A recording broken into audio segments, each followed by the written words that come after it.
What is Snap and Collector Tyrant here again today with the second part of the Star Wars Day special I've been doing. And today we're going to be doing Biggs, Wedge and Porkins from Star Wars, the TIE Fighters. So we're going to get to these three here and yeah, sit back, relax and let's get into it.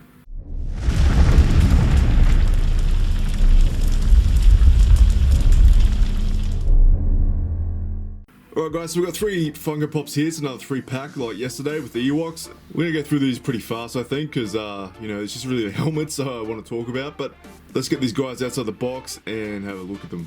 Alright boys and ladies, up first we have Biggs. And Biggs is a TIE Fighter. I think he might be the leader. It's been a long time since I've seen Star Wars, the older Star Wars movies. But I'm pretty sure this guy's one of the leaders of the X-Wing fighters and stuff. He's like a squadron leader. He does have a mustache. We're going to talk about the bodies first. I'm pretty sure we're going to cover all the rest of these guys when it comes to their bodies. Pretty much all the same sculpt here. Very sort of old school sculpt going on. The staunchy sort of stance with the fists down at the hips. It's very old school sort of pop style. Very thick body too.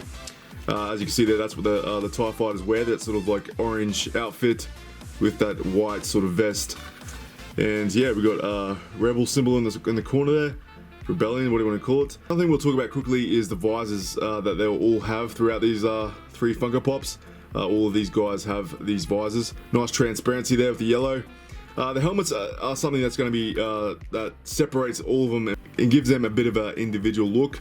We've got some sort of checker patterns and a chevron running down the middle there.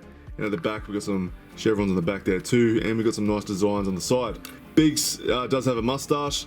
But yeah, that's pretty much it for this guy. We're going to move on to the head test now. Alright guys, Biggs does stand up on a base and his head does wobble, as all Funko Pops from Star Wars should. So that's good to see. Yeah, this pop's not too bad guys, you know, but yeah, it's not too bad. Alright, let's move on to Wedge. Alright guys, up next we have Wedge, and Wedge is pretty much exactly the same in the body. He's got that sort of visor going on. One thing I did notice here, there's a bit of a gap in my visor. I don't know if you can fix that. I'll have to glue that back in place. But that's pretty. I haven't taken these Funko Pops out of the box since I've had them, so this is pretty much straight out of the box. That's not too nice. This guy's got a little bit of a different design going on. He's got more of a like a, I guess, army green color going on there with the pattern on his helmet, and he's got a chevron running down the middle as well. And he's got a few little like V's. I don't know what you want to call them on the side of the helmet there with a red dot.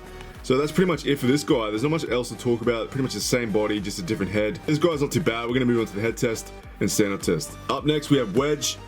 Wedge does stand up, and he does have a head bobbler as well. So yeah, you know, keeping with the tradition of Star Wars here. So it's good to see. All right, I'm going to move on to Porkins now, which is I've got a bit more to talk about when it comes to Porkins. So let's get on to him right now. Alright guys, Porkins. Porkins is up next, and this is the one that I am kind of, you know, I reckon they could have done something a little bit different with. Everyone knows who likes Star Wars knows Porkins is a bit of a fat fuck, and the pop really doesn't represent that. He looks quite buff, really. I reckon if they made him a lot fatter for this set, it would make sense. I felt that's kind of lazy on Funko Pop's efforts, maybe. I would have liked to seen a bit of a chunkier Porkins, I guess. The helmet is really good on this one, but I do like the symbols. I like the colors on this one, the reds and yellows. On the side here, we got nothing really interesting going on. One of those V's patterns going on. But yeah, other than that, like he's got a little bit of a stubble going on. But as I said, he's a big, thick character in the movie, and I feel like they failed when it comes to this pop. It's a bit of a letdown, really. It's just a clone body. Fatter body, like a Cartman-sized body, would have been funny, but I don't know, something different, you know. But this does not represent the character. This is one of the first times I've actually talked about a character that doesn't really look like something from the show that Funko has made. One of the first times I've actually come across something like that when it doesn't actually look like a character from the movie.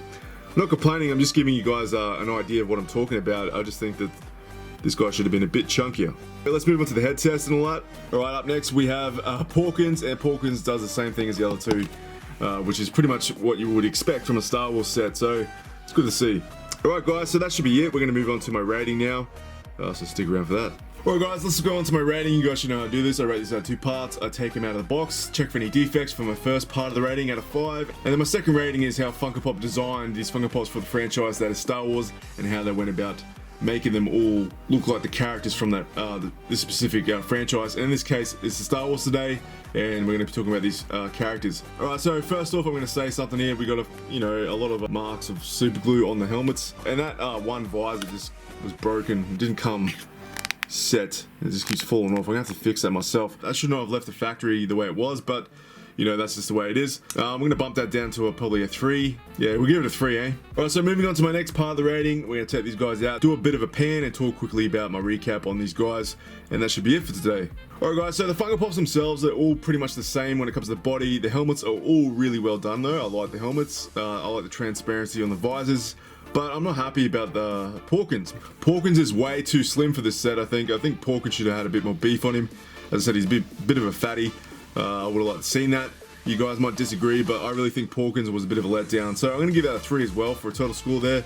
I just feel like, yeah, that was a bit lackluster for me. The helmets are the only thing I really like about this set. The characters in general I love from the movie, but I just think that... But I've already mentioned before why I think they could have done a better job. But anyway, that's just the way it is. So total score there is going to be 6 out of 10. It's like a meh, you know, mediocre. But that's alright. But anyway guys, we're going to leave it there for today. I hope you enjoyed the Star Wars Funko Pops. I'll try and do something really epic for next year. I could probably do like a countdown to the 4th of May next year maybe. But anyway, we're going to leave with you guys today. Hopefully you guys had a great weekend. If you liked the video, drop a like.